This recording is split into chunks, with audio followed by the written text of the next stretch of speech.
Good evening, everybody. How are y'all doing tonight? Good, good. I think you can be a little more spirited than that. How are you doing, Cafe Sci? I love that. We'll pretend this is a sports ball game. My name is Sarah, and I am delighted to be your host this evening. Cafe Sci is presented by PPG. Cafe Sci is also supported by wonderful people such as yourselves. We always want to thank everyone who donates to support this program. If you're unable to donate but would still like to support Cafe Sci, the best thing you can do is invite your friends to join us here in the audience. As always, Cafe Sci takes place the first Monday of each month. And you can register for next month's speaker at carnegiesciencecenter.org. Before I introduce tonight's speaker, I'll just remind everyone that there will be a Q&A after the talk. For our on-site audience, as always, please just raise your hand when you have a question, and we will bring a microphone around to you. It is very important that you utilize that microphone so that both our presenter can hear you and our online audience can hear your questions. Online audience, you can ask your questions using the Q&A button at the bottom of your Zoom window. You can enter your questions at any time during the presentation, but we will hold all questions for the end. It is my pleasure to introduce tonight's speaker, Welkin Pope.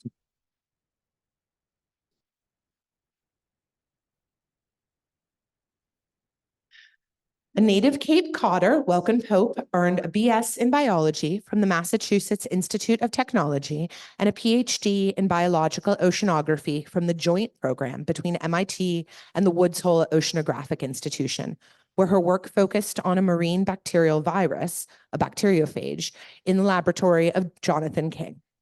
After graduate school, Pope moved to Pittsburgh to study the structure and diversity of bacteriophages at the University of Pittsburgh with Roger Hendricks. She joined the research faculty at Pitt in 2012. She also served as a science coordinator for the course-based Authentic Research and Education program, Phages, under the leadership of Pitt professor Graham Hatfull, a program which has been adopted by more than 100 institutions globally and has engaged thousands of students. In 2020, Pope joined the faculty at Chatham University, where she continues to study the structure and genomic diversity of bacterial viruses and to pursue her interest in STEM education research. Outside of science, she enjoys spending time with her husband, her 2 children, and their 2 dogs, taking adult dance classes, reading sci-fi novels, building with Lego bricks, hiking in the woods, and seeing local live theater. Let's give another warm hand for Dr. Pope.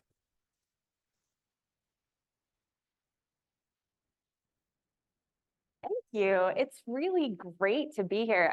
I really enjoy doing talks about the work that I do, not just for a scientific audience, but to share everything that I work on and that I know about with a much broader audience, because you all always have such great questions. So I'm looking forward actually more to the end of the talk to hear what you all think about it, more so than what we're going to go through before we get there.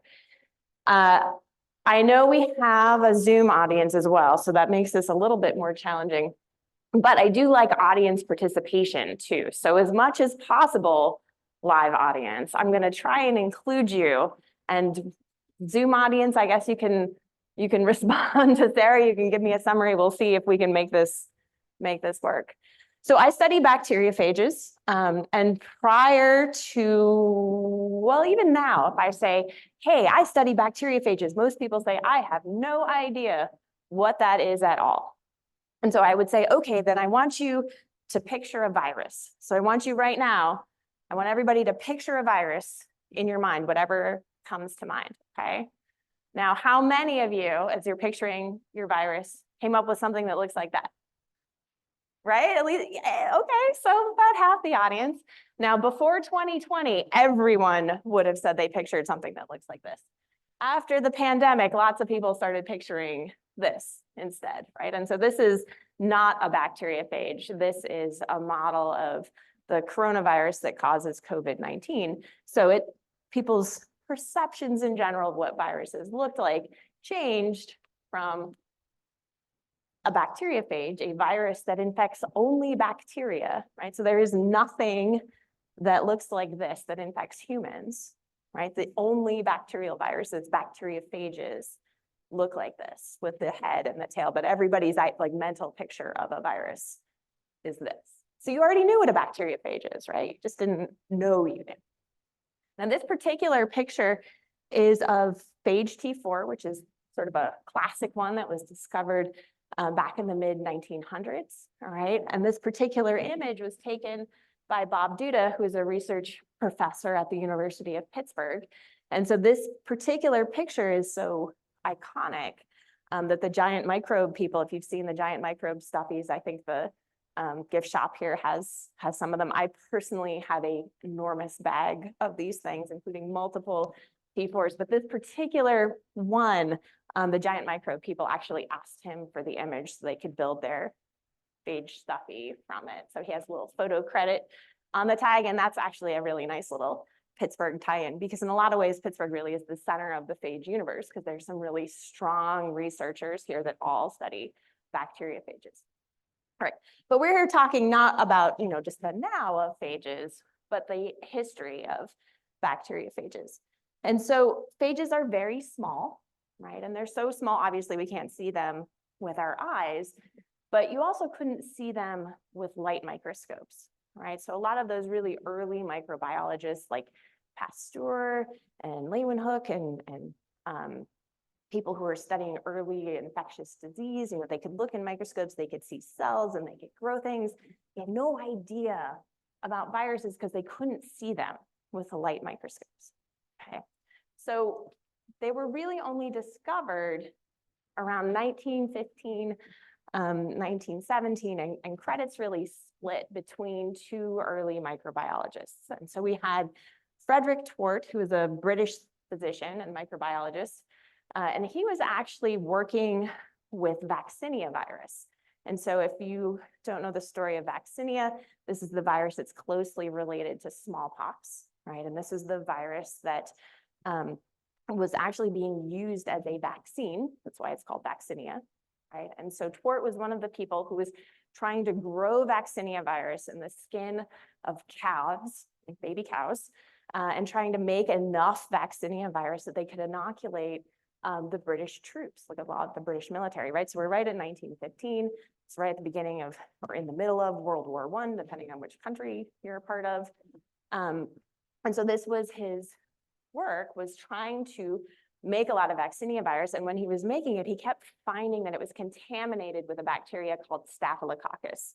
And so you may have heard the name Staphylococcus or staph or MRSA, which is, MRSA is a type of Staphylococcus, right? So very common skin bacterium, but also gets everywhere. It's also commensal. We all have some staph and it's not making us sick usually, right? But he really wanted to get it out of his big vats of vaccinia so that he could inoculate people and vaccinate them against smallpox. And you don't want to inoculate people with Staphylococcus, right? So he was trying to grow the Staphylococcus and learn more about it and see if he could get it out of his vaccinia solutions. And when he put it on, it's called a nutrient slant. So he had some like jello and bacteria food kind of mixed together. So you get this surface and it's tipped a little bit, and he would put the bacteria on it and he'd grow it up and he'd look at it and he'd say, well, it's kind of weird. There's these funny clearings in it whenever I grow it. And so he published about these glassy clearings, and he realized that there weren't any cells anymore. Oh, here's, I forgot I have a pointer, right? So if you, this is not Twort's, this is mine. I took this picture, right? So this is a plate here, and we have bacteria growing in this area, and these are all clearings where there aren't any bacteria. And so Twort sort of left this at, well, that's kind of weird. There's some clearings there, and there's probably some kind of chemical or something about the cells themselves that's causing them to die. And so he published his paper, and then 2 weeks later, he went off to World War I to help with the military. So he didn't really pursue that avenue of research anymore or get a chance to work on it any further. So the other discoverer of bacteriophages is Felix de Herelle, who was born in Paris, but then lived in Canada for a while, among other places. And so sometimes when you read the biographies of Felix de Herelle, it says he's French-Canadian, but he's not. He's French and Canadian, okay? And he was really a self-taught microbiologist, right? So Twort had a formal medical degree. Felix d'Herelle had a bachelor's. And then he just had a lot of motivation and a lot of good thinking. And he went off and found bacteriophages independently without reading any of Twort's work, and not by making auger slants, whoops, but instead by growing bacterial cultures in tubes. Again, this is not d'Herelle, these are mine to illustrate what was going on. But he would grow things in test tubes, and we could see that there was, cloudy cultures of bacteria, and that if he kept adding this component from one tube to another, all of the bacteria would die, right? And so again, this is 1917. He can't see anything other than cells in there because the electron microscope hasn't been invented yet, right? But no matter how much he diluted these cultures, it was still able to kill the bacteria that was in there. So he proposed that there was something tiny that he couldn't see that was eating the bacteria, right? And so that's where the name bacteriophage comes from. Phage means to eat, right? And so it's a root of a lot of our scientific words. And so he didn't realize that it was actually a virus of the bacteria, but instead something so small that it's eating all of the bacteria, propagating itself. It's not an antibiotic or an antiseptic or a chemical that we can dilute out. It's killing the bacteria, but something that all you have to do is add one of them and it can eat them and kill them all. Okay. So d'Herelle continued to work with phages. He went all over the globe trying to treat people who were sick. He worked with chickens that had typhus. He recognized that a lot of these cultures, that if you added bacteriophages to them, the cells would die, but if you waited long enough, they'd come back. So there'd always be some resistant bacteria that were in the cultures. So he said, well, if we're actually going to use these to treat sick people, we need multiple different ones, right? And then whichever one is in there will get the bacteria, right? We'll get them somehow. Right, and so he really started working a lot through the 1920s with people who were interested in phage therapy. Okay, and so there was a lot of challenges to that. There was a lot of not very good, not very ethical experiments done on people in places like Mexico and Russia. But they were able to cure a lot of folks along the way as well, right? So then what happened? Well, what happened was antibiotics were rolled out. And I'm going to illustrate more through the talk that I have is the United States swung really hard into the production of antibiotics, and Russia went really hard into phage therapy. And so because this is a world power struggle, there was a lot of, well, we're doing the whole antibiotic thing and we're not even interested in phage therapy anymore. That's a treatment that, that Russia's doing, and so we're not going to do it. So there's actually an entire phage therapy institute in Tbilisi that was started by a man named Eliza, who is a colleague of Felix d'Herelle, and he even went out there and started working with him for a while. And then there's some stories about some spy assassinations and things that I'm not going to go into right now, but that's a great read, so you should look into it at some point.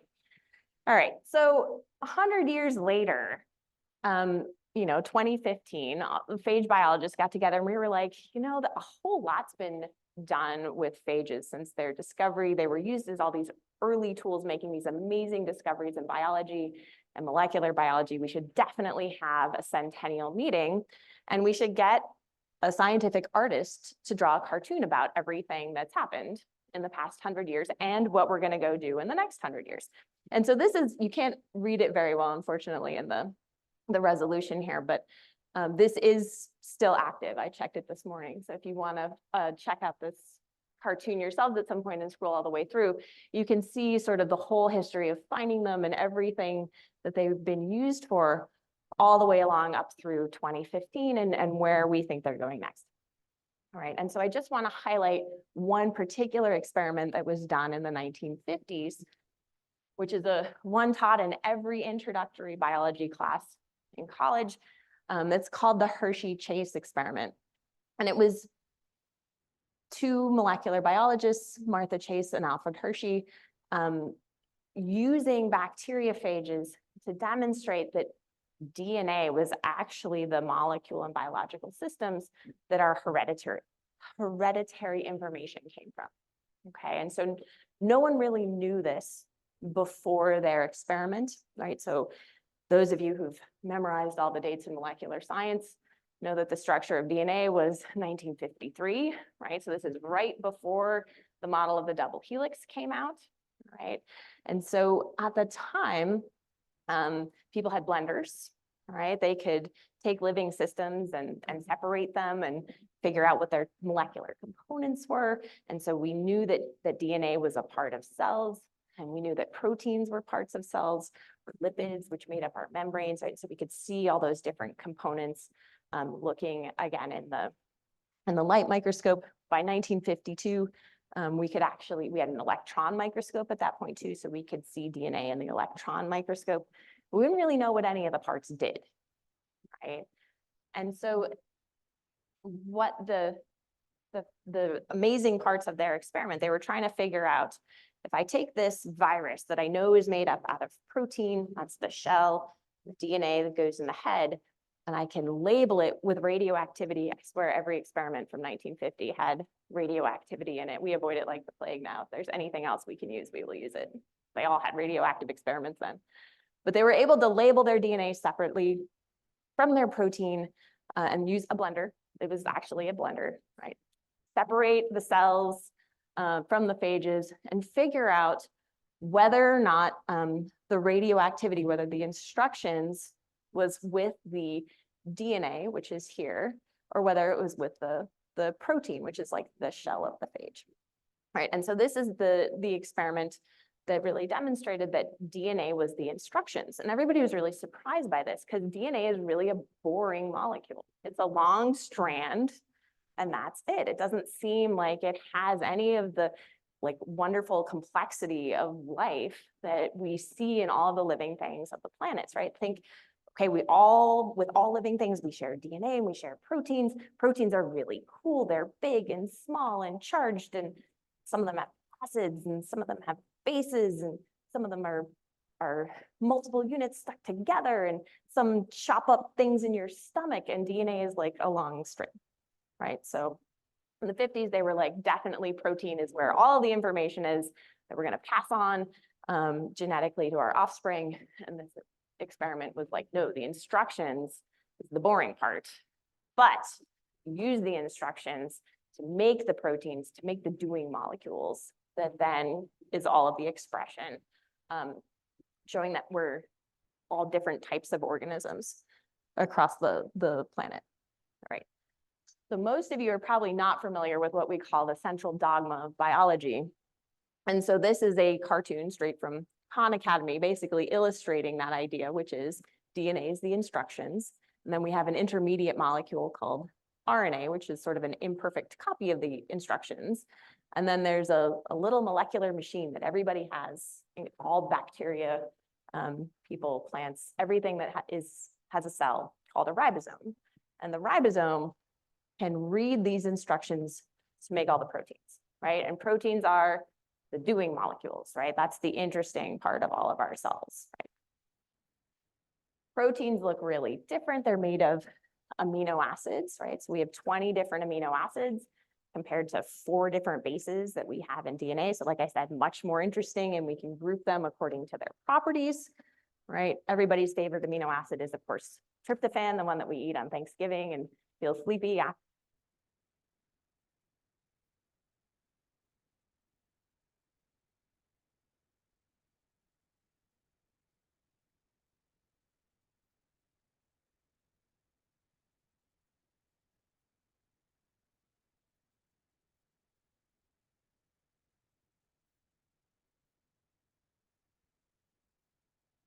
Great three-dimensional shapes, including virus heads and tails and ribosomes and hemoglobin. And, what's your favorite protein? That I have. Anybody have a favorite protein? No? No favorite proteins out there? No? Same. Perfect. Steak is a great protein. All right. So that's a little bit of the background of molecular biology that I wanted to go into, right? But what I want to show you now is more the life cycle of phages, right? So we know that they're protein. We've seen a picture. They have a head and a tail. Most of them use DNA on the inside. And this little video that I wanted to show you was absolutely unwilling to play earlier, so I'm going to exit out of the slideshow. All right. Let's see if we can get it together here.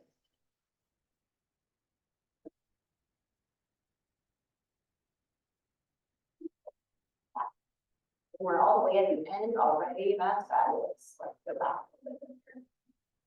Right. So this is our phage T4, yet another representation of the cell conversion, but now an animated one. Right, but you can see the head and the legs and the landing here, and it's finding the surface of the cell, right? T4 infects Escherichia coli or E. coli, so that's a common microorganism, common bacteria we find in the gut. All right, and so now it's found its spot, and it actually has an inner sheath that comes out and punches through the bacterial membrane. The bacteria have a cell wall, so it's getting through the cell wall, and then its DNA is going to go all the way in and get delivered into the cell, right? And we are going to not watch that, whatever it is. And we're going to go back to my less interesting cartoon version of what happens after it gets into the cell. I think I got that. I think I'm good. All right. So this little animation that we saw is just this very beginning part, right? So the DNA would be up here and it come down into the cell. This represents the DNA of the bacterium itself, right? It has its own instructions for making bacteria parts, okay? It comes in and the phage DNA is a line inside the head and it turns itself into a circle through a number of different ways once it gets into the cell. And that's a way of protecting itself from the cell, which will happily chop up any linear pieces of DNA because it thinks it's a virus coming to infect it, right? Then the phages have a lot of strategies for getting rid of the instructions of the bacteria, including chopping up its DNA, right? It's like, now I've got this cell that I'm going to use to make more viruses. And so I don't want it doing any of its other instructions. I only want it following my instructions. So it will cut it all up. And then it makes more copies of its own DNA. It makes copies of all of the proteins with its head and its tail. And then it actually has a little molecular motor that stuffs that DNA right inside the head. And then the tail comes on the bottom. And then it has a couple of more specialized proteins, enzymes, that are actually called lysins because they do what's called lysing the cell. And that means breaking it open so that all the phages can come spilling out.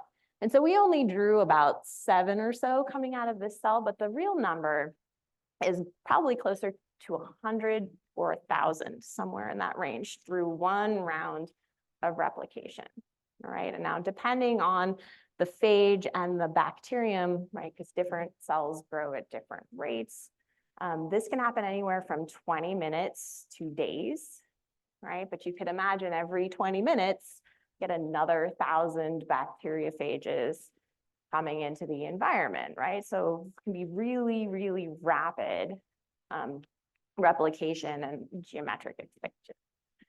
Now, some phages do kind of a sneaky, tricky thing. Instead of like just infecting and taking over and like exploding the cell isn't bad enough. They can do this business, which means instead of the lytic cycle, which is over here, they take their genome and they add it to the bacterial genome, and then they just hang out. And so these cells, which are called lysogens, will just keep growing and dividing and doing their thing. And they don't know that they have like this extra time bomb that's kind of integrated into their genome. They are copying the phage genome, the phage DNA, every single time they divide, right? And then if these cells get stressed, if you shine ultraviolet light on them or give them some chemicals, sometimes the phage will say, whoa, I don't want to be here anymore. And it's reversible, and then they lyse all the cells. And so some of these cultures of lysogens will trigger deliberately. So all of them will lyse all at the same time, and you get this really nice concentrated vat of phage to do your experiments. All right, so that's a little phage biology, but we're gonna go on to some more science milestones. In particular, we had the 1940s when we invented the electron microscope. There was a lot of work done with phages of E. coli and Salmonella for sort of obvious reasons. They're really easy to grow. They grow really fast. A lot of the Salmonella phages, this is Salmonella phage P22, they were actually even used to do what's called phage typing in hospitals. If patients came in with a Salmonella infection, hospitals would test them against different phage isolates that they had, and they could see which Salmonellas were sensitive to which Salmonella phages, and they'd say, oh, you're infected by that one, and that means you're gonna have this kind of a fever and you're going to recover in this kind of a way, right? And so there were these whole collections of Salmonella phage typing phages in the hospitals. Okay, this one is called phage T7, and this is phage lambda.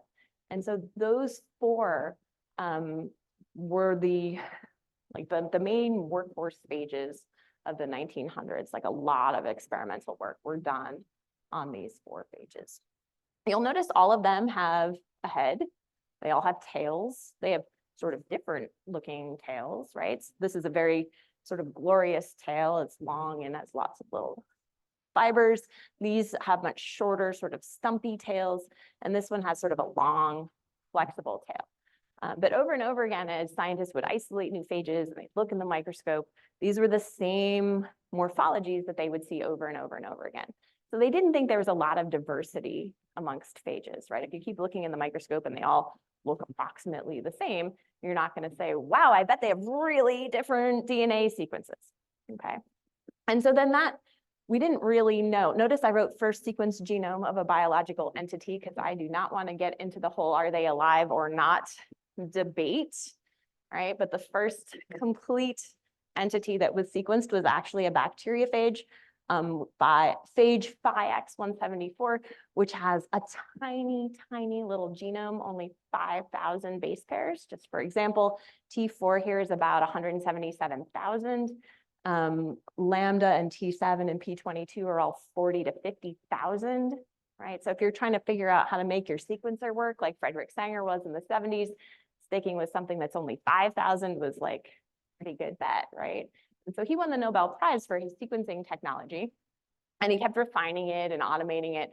And we still use Sanger sequencing now for various things because some of the newer technologies, you can't get a long of a read as you can from Sanger's old technology, right? So sequencing happened, and that was a big deal in phage. And the other big deal thing that happened is the ecologists got really interested in trying to figure out how many phages were actually in the environment as a whole. And so this is an image of sort of a fluorescent microscope, right? And so we used a dye called cyber green that binds directly to DNA. And so you can take a sample of something like seawater or pond water or buffer that you put on top of soil, and you can collect it in our nice new modern filters that actually trap viruses and bacteria in the filter. So the filter is so small, water goes through, but the viruses get stuck, right? And then we can make them fluorescent, and we can look in the microscope and we can count them and sit there with the clicker and see how many viruses were in your sample. And so we figured out that there's actually quite a lot of viruses on the planet, like a lot, right? And in fact, in some areas of the ocean where there's not a lot of nutrients, which is basically everywhere you see here where it's sort of purple, right? That means there's not a lot of chlorophyll, which we're using to see like where's the algae or the cyanobacteria. So all these really sort of ocean desert areas, the only thing that lives there is bacteria and the viruses that go with them, right? And so that's like a huge amount of the globe, right? They actually have an impact on carbon cycling simply because they're so numerically dominant in these big areas and nothing else can really live there, right? So anyone want to take a guess as to how many bacteriophages there are on the planet? I'm going to let my students answer. 10 to the 31st. Thank you, Gina. Precise answer. There is a Halloween amount of phages on the planet. That's how I tell people how to remember it. All right, so this was discovered basically from ecologists filtering these water samples and then like estimating how much water is in the ocean and how much water will there be near the coast and then out in the middle and how many, liters are there everywhere. And they came up with this number that 10 to the 31st. And so this has been adjusted since 2002. So we now say 10 to the 31st, not 10 to the 30th. But this is a huge number, right? It's like amazingly huge. So trying to even think of a way to describe this to people is really difficult. And I love this image from my postdoctoral mentor, Roger Hendricks, of here's Earth with 10 to the 31st phages. But if every one of them was like beetle sized instead, like a ladybug, or I like ladybug, I don't want to go near cockroach or like any of the let's stick with ladybugs. This is how deeply we'd all be buried in beetles if we had 10 to the 31st beetles on the planet instead of phages. So the summary of this is they are everywhere, right? They're all over you right now. They're in your gut, they're on your skin. They're in what you're eating and drinking and your clothes and everything else, but they've been there your entire life. So you should not worry about this now. They're part of your normal system. All right. So what do we do next? Now we know there's zillions of them and we can sequence their DNA, right? So the next question is, they're everywhere. We think that there's probably about 10 to the 23rd infections per second, right, globally.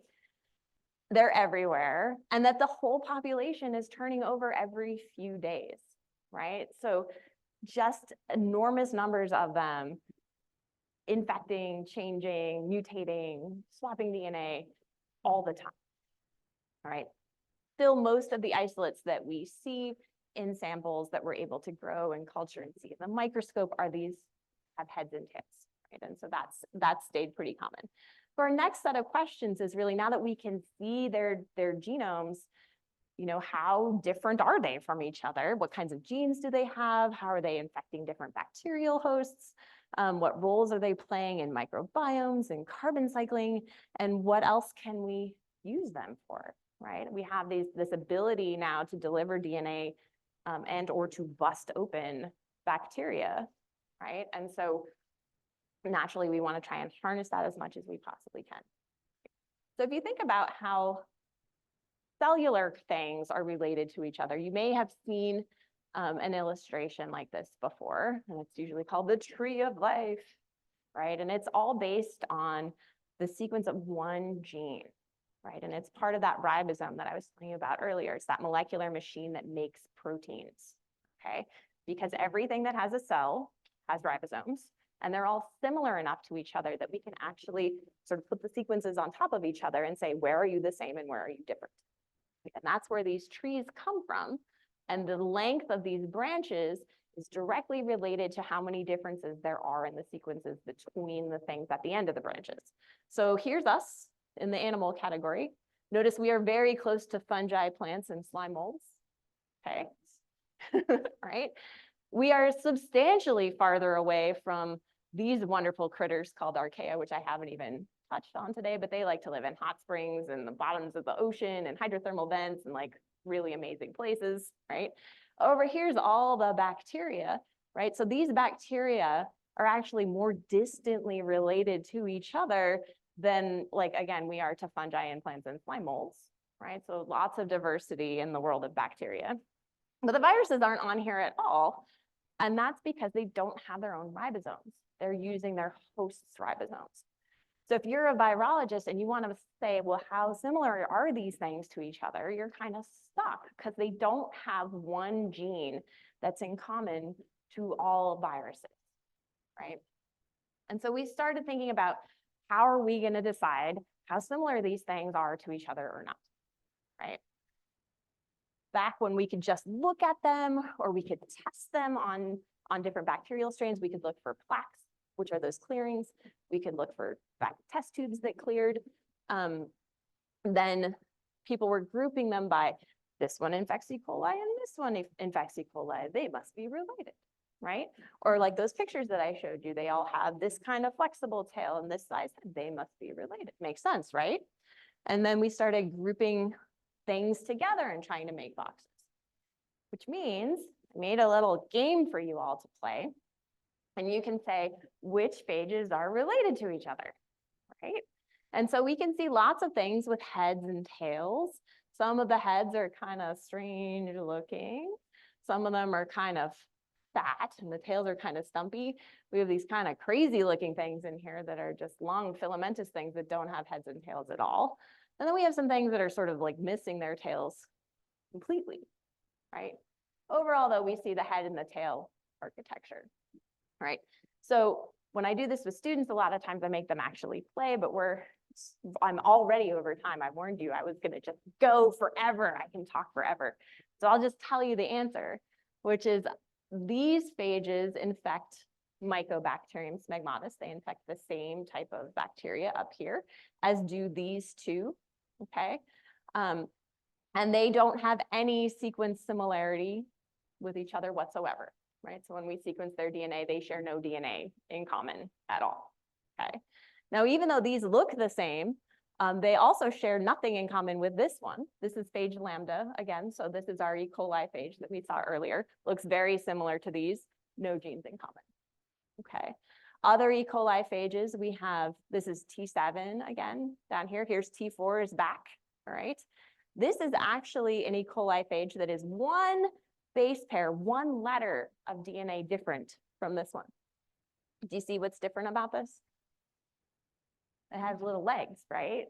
So there was a mutation early on when they were trying to grow this one and it lost its legs. So if you're just going by morphology, you might think that these things were completely different from each other, but it's really just a mutant version and it lost its little legs. Okay.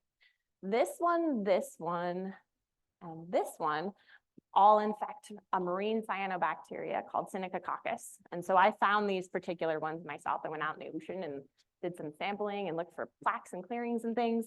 And then if you find a phage, you get to name it. So I named all of mine after pirates. Okay.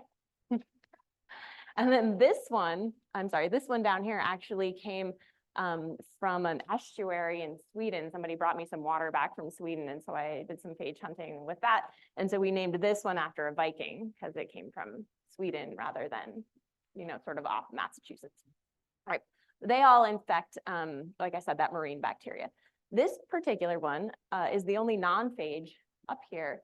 This is actually herpes, so this infects you, but you can see the overall architecture is really similar to the heads of the bacteriophages, right? And we even see that when we look closely at the proteins. So we spent a long time trying to figure out how we were going to actually measure diversity of bacteriophages when we could sequence them. They didn't have any DNA in common.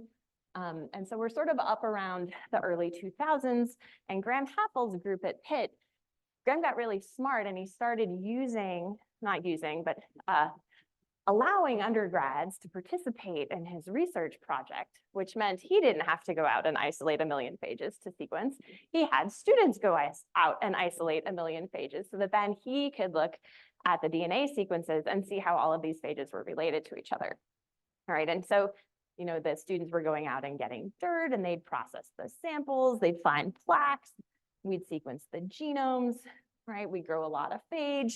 They took some micrographs and they did some comparisons. And what we found is, even though everybody thought there was only going to be like 3 types, that out of these 14 phages that all infected the same host strain, right, that Mycobacterium smegmatis, the closest any of them were related to each other was 75%. Right, so you are more closely related to a banana than these phages are to each other. Okay, it's only gotten more big from there, I think is the only way to say it. We started all kinds of ways, like how are we gonna, can we have a single gene? No, we can't have a single gene. They're really different from each other. Can we have core genes? If they all have a head, can we at least find similarity in the gene that makes the head? And that doesn't really work either. And so we had to come up with a lot of different sort of made up metrics to try and measure the diversity between the viruses that we were seeing. And that was great This is a little illustration of various genomes, and these boxes represent their genes. In between the genomes, we're looking at DNA sequence similarity, right? So these two are much more similar to each other than these are, but we can still sort of see in the patterns of the genes that there's some similarity. I spent a lot of time looking at pictures like this and being like, well, that's kind of the same. That's kind of not the same, right? And then sequencing got even cheaper. And so now we're past Sanger sequencing. We're on to next-gen sequencing, if you've heard that term before. And so now instead of spending like $10,000 per base pair per letter of DNA, we're spending like fractions of cents, right? So our latest phage genome that my lab sequenced, I think we spent $80, right? Instead of 10,000, which means then you can have every student in your class find a new phage because there's 10 to the 31st, thanks Gina, on the planet. So everybody can find a new one and we can sequence all of them. And now we have way more data than we know what to do with, right? And so I'm going to skip a lot of the next bit because I've already gone way too long. But basically we started looking at patterns. We finally found some ones that actually were related to each other that looked similar. So you can start with the genomes that are similar and then usually their morphologies will match, even though you can't go the other direction, right? We took some cool pictures with new microscopes where we could actually see the DNA inside the head. And so this is done with this great big microscope called a cryo-electron microscope where things are flash frozen in vitreous ice. We use computers to do a lot of modeling, so we're getting even better at looking at them, right? And we had this great program called Phages, like Sarah said so nicely in the introduction. And so now instead of 14, we're up at like 25,000 phages that have been found by undergraduate students over the past, let's see, since 2009. I'm trying to do quick math in my head. Is that 15 years? Okay. Yeah, right. And most recently at Chatham, we started this a couple of years ago. So we now have our own phages that were found on Chatham's campus, and we're contributing to this program, which has been great both in terms of trying to analyze how the phages are related to each other, right, which is what these figures are showing. We're still seeing many of them are very different, but they're sharing genes in very specific ways. We're starting to look at phages of different hosts, right? It's not enough just to look at Mycobacterium, but we want to see other bacterial hosts. Are their phages the same? We want to think about how phages are helping move pieces of DNA through different bacterial populations, which has big implications for things like antibiotic resistance, right? If bacteria have antibiotic resistance genes, and phages can help move those genes, which is one of the things that they do. We want to understand more about how that's happening and the rates that that's happening at. Okay, so we looked a lot at Gordonia phages, and we found phages in Gordonia that were really similar to phages in Mycobacterium. So this is a case of phages of two different hosts actually sharing more DNA than phages of the same host, right? So one host, Gordonia, and these both infect Mycobacterium, right? So we're seeing that kind of jumping that we predicted was happening in the model. And we also found phages that were very similar but had different heads. And that's what this looks like. And so we suspected that they were modular and that you could swap one head for the next head. This is the first time we actually found it, right? And so these two have one head and these two have the other head, and the rest of their DNA sequence is really similar. All right, the last thing I want to talk about is probably where we're going next, future stuff. Thinking about phages as tools, which we've been using them as tools all along. Like I said, a lot of early molecular biology and experiments and things were all figured out using phages and phage-related genes. But also things like CRISPR, which some people have heard of CRISPR, some people have not heard of CRISPR. Some people just know it's a buzzword and they don't really know what it is or how it's used or why it requires some sort of deep ethical thinking, right? The idea is phage therapy. Again, this is using phages to treat people who have bacterial infections. And then industrial applications, which I'm not really going to get into, although I have had in this industry people call me and say, how do I fix my fish farm? Phages, right? So any place where we're using a lot of antibiotics, people are interested in replacing those antibiotics with bacteriophages instead, right? If you can treat your poultry or your fish or your whatever with phages rather than an antibiotic, they're a lot more specific, right? And so we're not going to be killing commensal things, and they're not going to be spread as widely into the environment, okay? All right, so let's talk about CRISPR quickly. CRISPR stands for clustered regularly interspaced short palindromic repeats, okay? And it was found in bacterial genomes, like this funny little pattern in the genomes. Remember how I said we're all sequencing everything and we're just looking for patterns? Well, people who study the hosts are doing that as well. And they were like, it's really weird that these little repeat DNA sequences, and in between them, there's these little pieces of DNA that perfectly match phages that infect this type of host, right? And what it turned out that CRISPR actually is the equivalent of a bacterial immune system.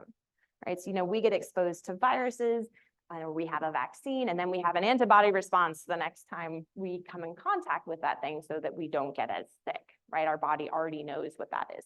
And that's how CRISPR acts inside the bacteria. If it's already been sort of immunized by having this piece of DNA from a phage, it can, when that phage shows up, it then has its little enzyme, like its little molecular scissors, and it starts chopping up that phage genome so it's protected, right? So it's not infected.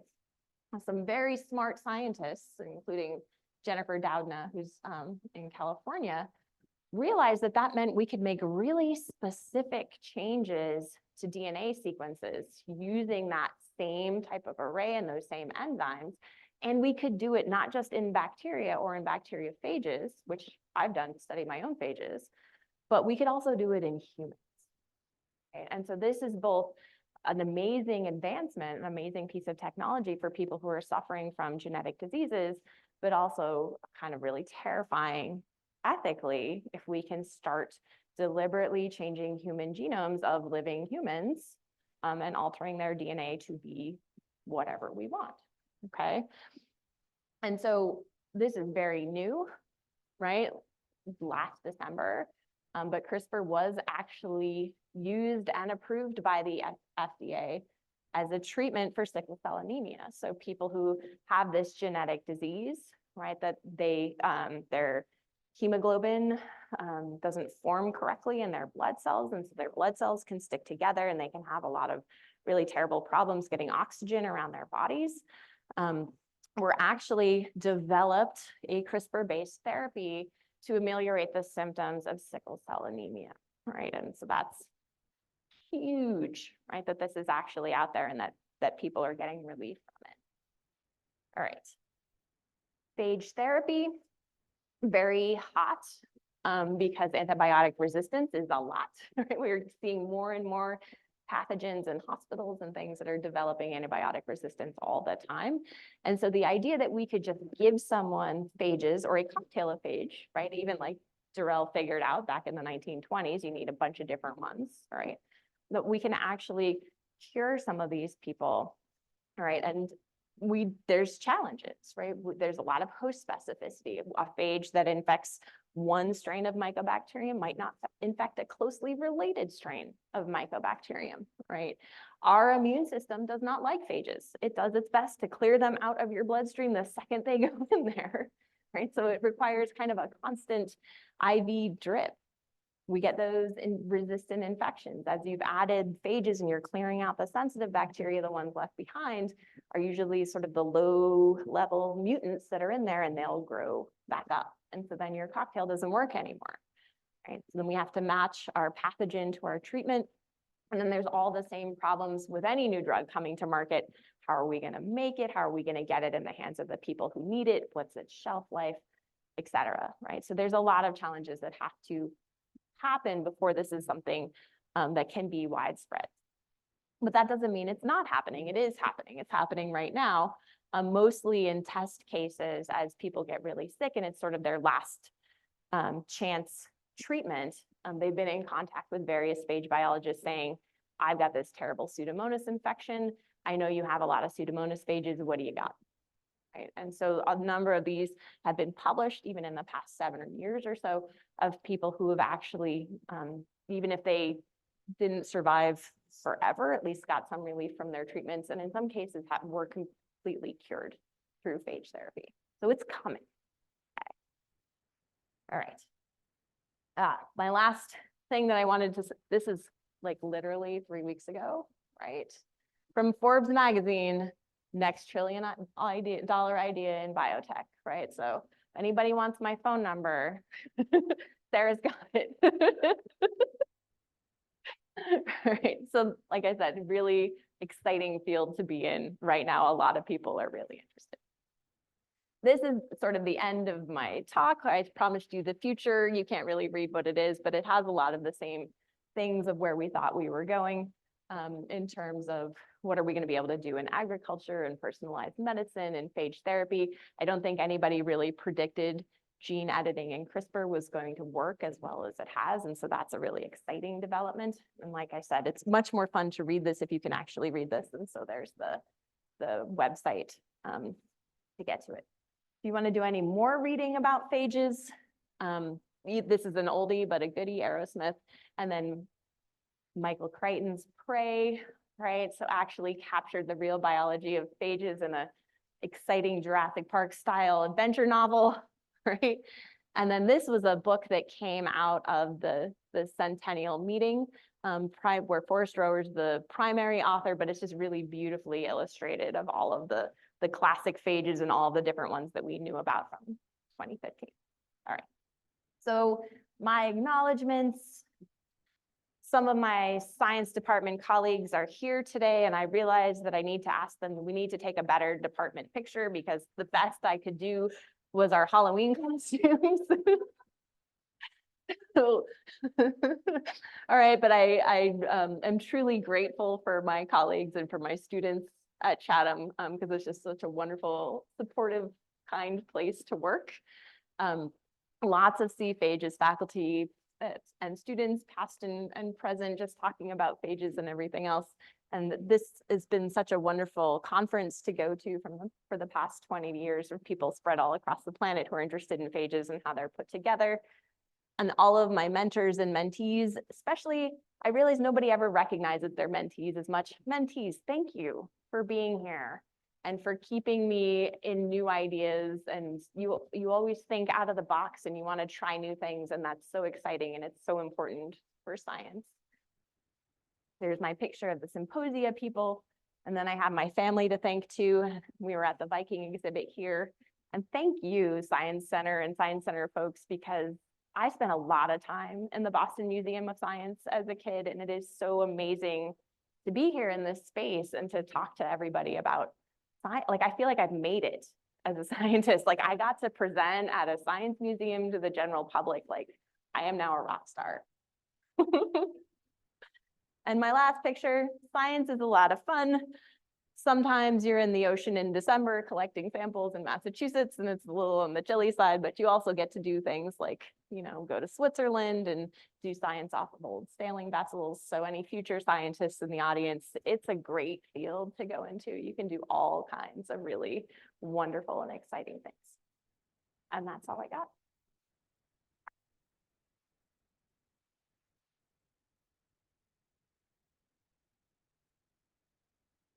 Thank you so much, Dr. Pope. We're going to go ahead and start with a question from our online audience. For our in-person audience here, if you have a question, just put your hand up. Samuel, bring the mic around. So let's see. One of our regular online audience members, Kitty Mama, asks, of all the viral strains on Earth, approximately how many are hazardous to humans? Besides our gut viruses, how many are beneficial to us?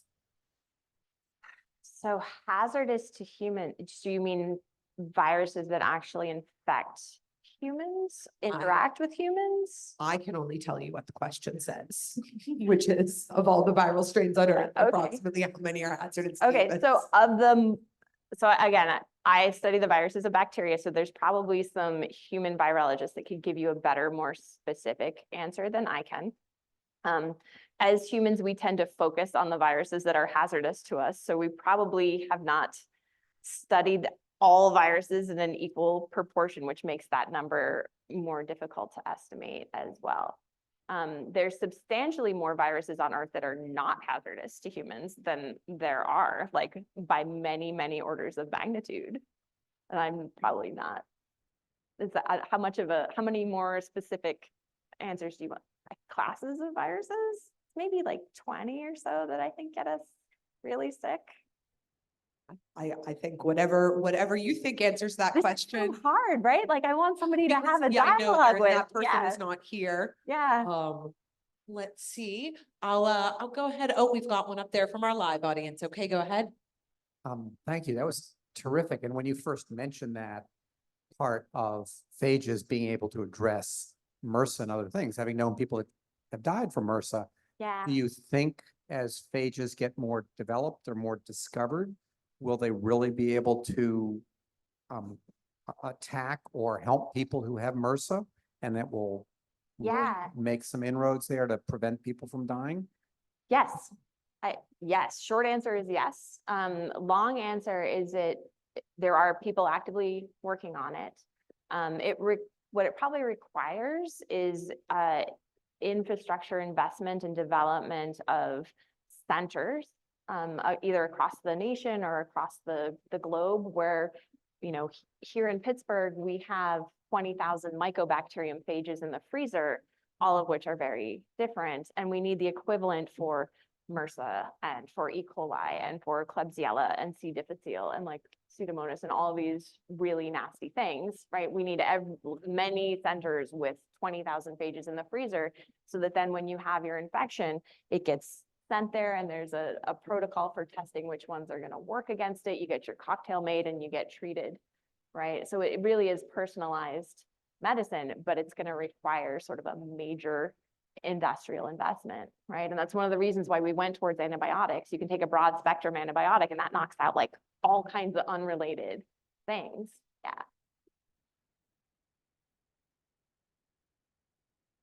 We did have a little follow-up comment to that first question. Yeah. The questioner said added infectious to humans. Okay, so bacteriophages are not infectious to humans because they only infect bacteria. If we're talking about human viral classes, again, I'm going to say maybe around 20 or so. And I'm saying classes because depending on where you draw the line of how related things are to each other, like do we change our flu shots every year because it's a little bit different, right? Is each one of those a different virus? You could make an argument either way, right? Thank you. Okay, got one here. I have two questions for you, and I'll let you choose which one you answer. The first, I'm wondering whether you think your personal feelings about whether or not viruses are living organisms. And I'm wondering if there's an easy explanation for why bacteriophages don't infect eukaryotic cells. Why bacteriophages don't infect eukaryotic cells. So I don't answer the question about whether they're living or not, because I feel like that's an arbitrary box that humans have drawn. And humans are excellent at drawing arbitrary boxes, and therefore it's not really relevant, right? We know that they can do almost everything that the arbitrary box of life, right? They do everything except metabolism. Right? They have instructions, they pass on their instructions to their offspring. Everything except metabolism is what they do. So that's why I don't answer it one way or the other, because I don't think it's a useful argument to have. All right. Your other one was, why don't they infect eukaryotes? Well, so again, and maybe that's a box as well, right? Because we definitely see evolutionary relationships between the viruses that only infect prokaryotes. And remember, they've gotten so specialized that they won't even infect really closely related strains of the same type of bacteria, right? So to see something that would make the huge jump all the way to the cell surface of a eukaryote, it would be really unlikely. But we do see similarities, like I showed with herpes, and the way their capsid folds are shaped. Then there's about 3 different lineages of capsid fold shape that trace through all three domains of life, like eukarya and archaea and bacteria. And so we think that probably all three of those types actually infected the last universal common ancestor. So before those three branches that I showed you diverged, there was some kind of cellular life, and there were at least those three types of viruses that could infect it. All right, and then they followed their hosts as they've evolved. Did that answer your question?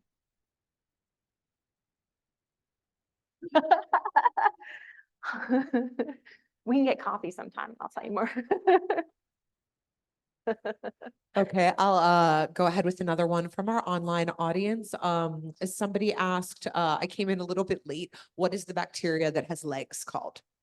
The bacteria that has legs. Yeah, that's what the question says. Okay, so the bacteria, it's probably bacteriophage, and that's phage T4, maybe, is sort of the most famous one with legs. But I did show you a picture of a different version of lambda that also had little legs. And then some of my cyanophages have legs too, even though their legs kind of look like seaweed, right? So it's like a variation on the legs. Thank you. It's hard to get to these questions that Yeah. are at a specific at a point time. Yeah. in there. You mentioned about the divergence in the 20s between the US, and I'll take that to be more Western countries going toward antibiotics, and Russia and then the Soviet Union going toward phages. Have they done that much more than we have, or has that been shared through the scientific community? So yes and no. They certainly kept the Institute in Tbilisi going. I've had colleagues who've made trips there. And so the phages and the phage cocktails were kept, they were maintained, they were treating people.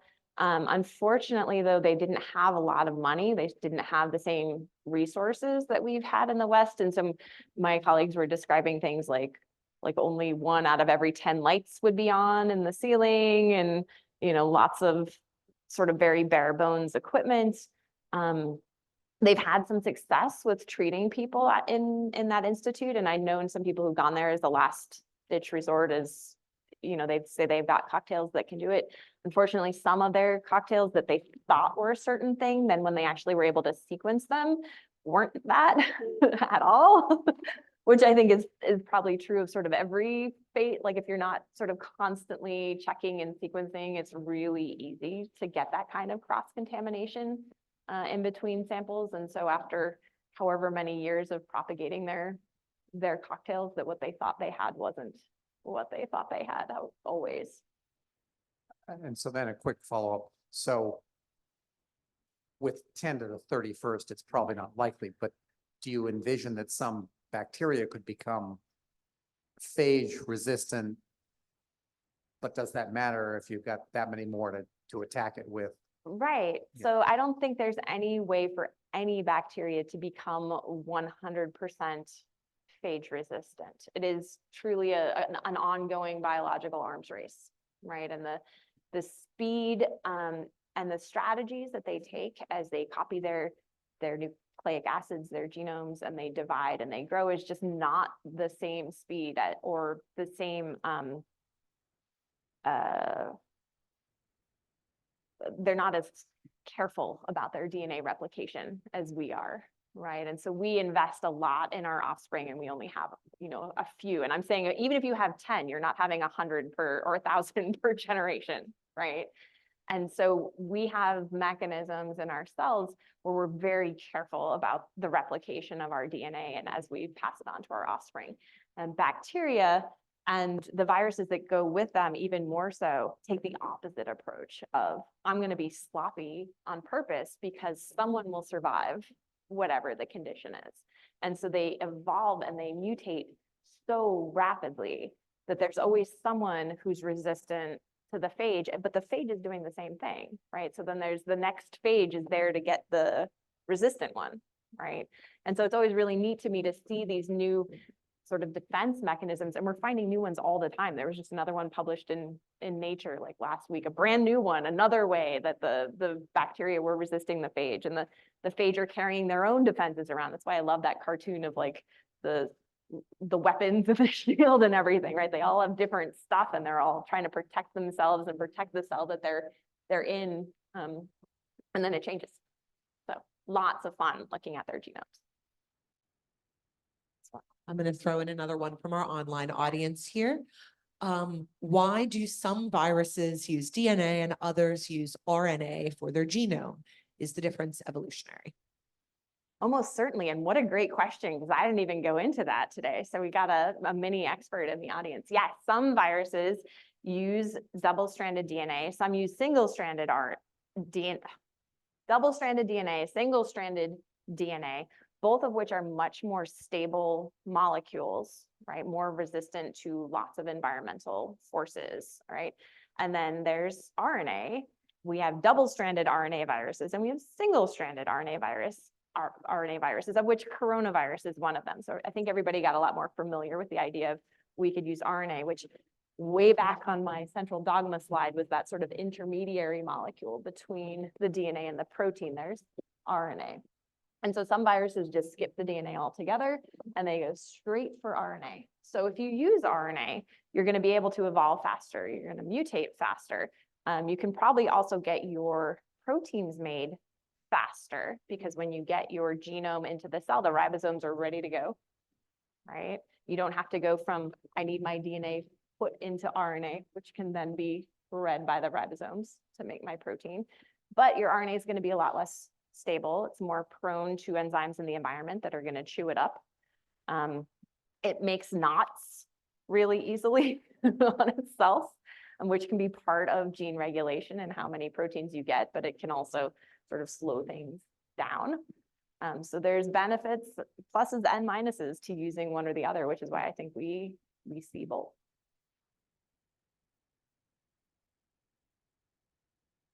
You spoke about some of the work that will be done via phages.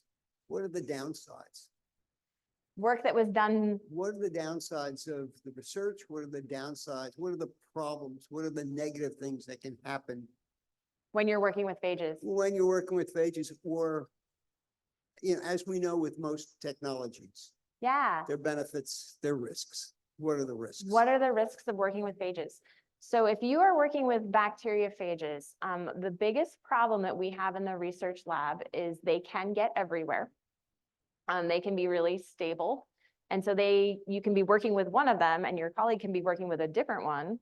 And all of a sudden the one you're working with has contaminated literally everything and you don't know it because you can't see them, right? And so that can lead to a massive amount of, just dollars lost, right? Because they can get everywhere. And that's not true of all phages, but it's certainly true of enough of them that they can get everywhere. There was sort of a science lore story about phage T1, which got in the vents at some science department and killed like everybody's experiment in the warm room, just killed all of the E. coli, all of the molecular cloning experiments, and like all these complicated things that people were trying to do with the bacteria. And the T1 we got into the vents in the air and just like obliterated everything, right? So that's certainly a challenge that we have with working with it. Phages don't infect people, right? And so we don't have to worry about getting sick ourselves. I can bring them into spaces with undergrads and not worry about them getting sick, right? And they have the freedom to discover and work with them.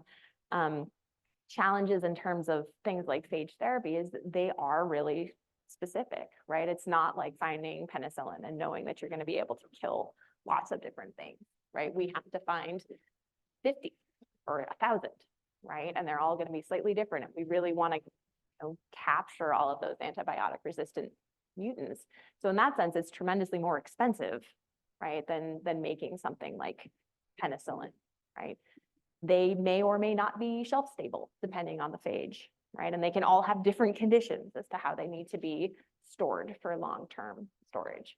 If you're trying to make a phage cocktail to go in a human, you have to worry about what parts of the bacteria that the phage just lysed right? Those cells that you just broke open is still in there with the phage, right? Because if you study things like E. coli or some of those other gram-negative things, they have this really nasty component called endotoxin that's part of their outer lipid membrane, and you do not want to be putting that into people, right? So you have to make sure all of that is gone before you could use it as a treatment, right? So I would, the contamination, cross-contamination between your own experiments is huge and easy, I think, as Tbilisi found out the hard way, as we found out the hard way all the time in the lab. That's why sequencing is good. And just that they, being so specialized is both a bonus and a detriment, right? It means that we can treat somebody and not worry about wiping out their commensal organisms. It's just going to get the pathogen, but we have to do the legwork to figure out which one it is, or which cocktail of ones is going to get the pathogen. Yeah, Phages attack bacteria. Does anything attack phages? sure. Lots of things will eat them. I mean, they're a little protein DNA packet, right? So single-celled critters that eat organic material or organic detritus are happy to slurp them up if they're in the environment. The same amino acids that you have, right? So it's a building block that anything that's got a cell can repurpose.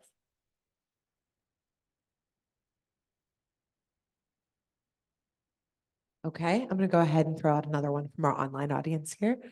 Can phages ever be characterized well enough digitally that computerized testing will work? I'm not certain if that means computerized testing for the existence of phages. So I'm going to guess that's a phage therapy question, right? Like, could we image their proteins well enough to see if they would match the surface of the cell? But maybe that's the Sounds question reasonable. maybe that's the question I'll answer, right? I don't think we're at that level yet. We have microscopes that can, and models and techniques like X-ray crystallography that allow us to make really precise models of proteins, but we don't have the imaging capabilities yet, I think, to see that sort of precise lock-in key that I think the question is asking about. I don't know if we ever will. That's like a physics question, and I'm not that.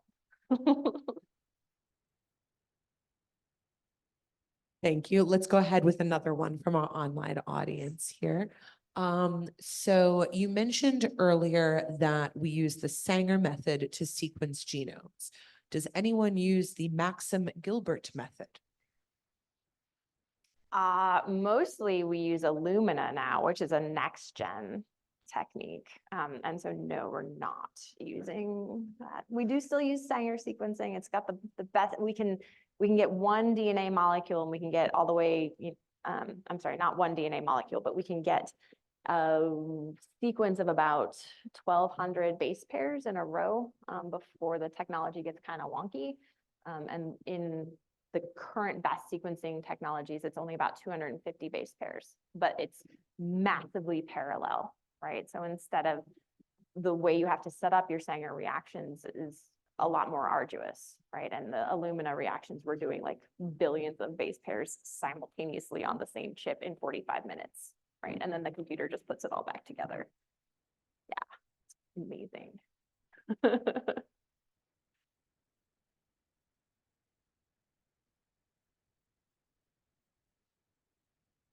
So I don't know if I know enough technical terminology to properly ask this question, but I just what's the You speak up. oh, I'm sorry. I said I don't know if I know enough technical terminology to properly ask this question, but I just put the massive genetic diversity in phages. Like how much do you know about like the evolutionary history of them? Because it sounds like it could be like a case of a lot of convergent evolution that, you know, maybe these have different ancestors that evolved. I'm just wondering how much do you know about how these evolved? Okay, I'm going to try and repeat what I think I'm you sorry. said. So you were asking about the evolution of phages and how much Yes. do we know about that and whether it's convergent or Mhm. divergent and how would we know that? Yes. Yeah, so that's a great question, right? Because the sequences are so different, at this point that, like, how can, it's much more difficult to tell, like, whether they all started at the same place and moved out, or whether they're all coming back to, I have figured out how to make a 20-sided head and so have you, right? But it really comes down to, okay, we don't have the DNA sequence anymore to tell whether things are similar. We don't have the protein sequence anymore to tell whether things are similar. What we do have is the three-dimensional thing. Okay, and so because these, particularly in the structural genes, in the capsid genes and the tails, if they're making a tail, not all of them are, right? But it's those structural proteins that are encasing the nucleic acids are making the same shapes over and over and over again. And they're doing it in really precise ways, right? And so because of that, we think it's divergent rather than I've figured out how to encase my nucleic acids in an icosahedron and so have you. Thank you.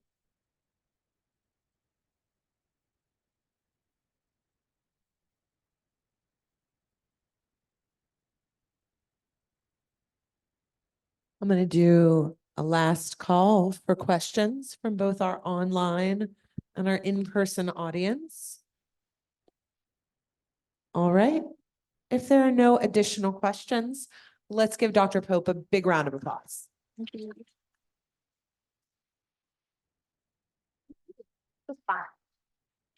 Thank you so much, Welkin. Thank you so much to our incredible audience here at the Science Center, as well as our incredible online audience. I will just remind everybody that tonight's presentation will be available on the Science Center's YouTube channel, typically in about a week or two. Please share it with your friends and absolutely come check us out May 6th for the next Cafe Sci. Thank you. Have a great night. Please don't forget to take your trash